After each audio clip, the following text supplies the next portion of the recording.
Welcome to the Exchange Daily. If you didn't catch the Exchange Daily last week, we've got a brand new format. Each day from Monday through Saturday, we will focus on one of the 6 pillars of Matora Solutions Policy-Aware Validation and Estimation Framework, otherwise known as PAVE. This structure helps us deliver targeted, high-impact intelligence aligned with how federal and enterprise leaders actually evaluate and validate major IT, cyber, and acquisition investments under the FY 2026 NDAA.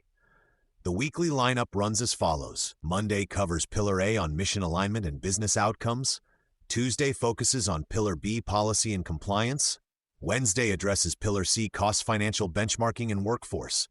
Thursday covers Pillar D, technical viability and architecture, which is today's topic. Friday is Pillar E, user experience and human systems integration. And Saturday wraps the week with Pillar F, security and risk. On June 2, 2026, the President issued an executive order on promoting advanced artificial intelligence, innovation, and security. This directive requires development of a classified benchmarking process to assess advanced cyber capabilities of AI models and establishes a framework for identifying covered frontier models. It also directs coordinated action across Treasury, Defense, Homeland Security, CISA, and NSA to manage national security risks from advanced AI. This order directly accelerates requirements for comprehensive AI system inventories and secure deployment controls. Federal agencies are actively advancing efforts to inventory AI systems, including the growing challenge of shadow AI operating outside formal governance. A June 1, 2026 FedTech magazine analysis highlights the use of AI bills of materials, AIOMs, as a practical tool to document assets, reduce blind spots, and support zero-trust architectures. Organizations that lack a complete view of where AI is being used, whether in development environments, business applications, or operational systems, face elevated risks around data leakage, model integrity, and compliance with emerging federal requirements. Section 850 of the FY 2026 NDAA begins a phased prohibition on the Department of Defense acquiring computers or printers from covered Chinese military-industrial entities, starting with a minimum 10% compliance threshold in fiscal year 2026. This represents one of the most direct hardware-level supply chain restrictions enacted in recent cycles. Program offices and contracting teams must now map current inventories and identify compliant alternatives well before thresholds tighten. Closely related is Section 851, which prohibits contracting with entities that engage in procurement of biotechnology equipment or services from biotechnology companies of concern. This measure closes potential pathways for indirect technology transfer risks in life sciences and related IT systems supporting federal programs.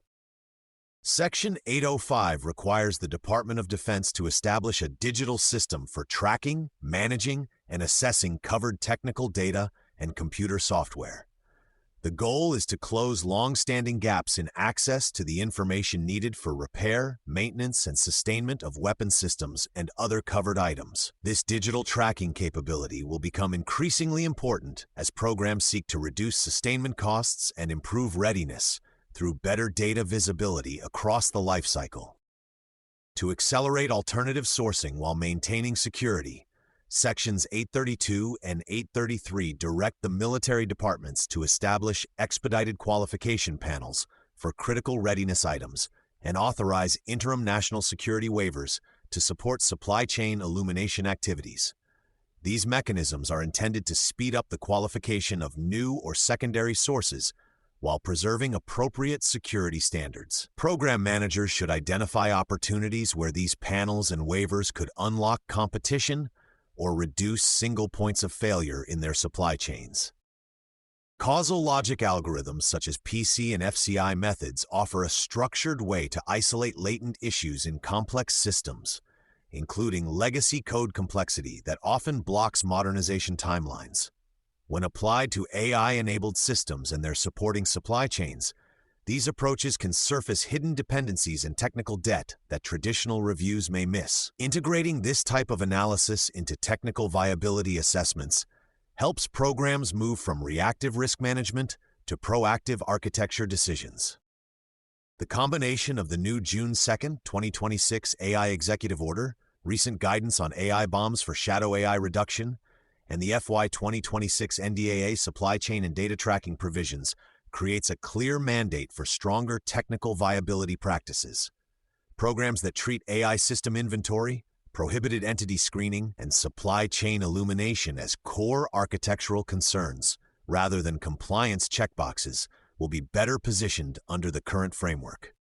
That's the exchange for today. Remember, guesswork isn't a strategy. We'll see you next time for the 5 minutes that secure your next 24 hours.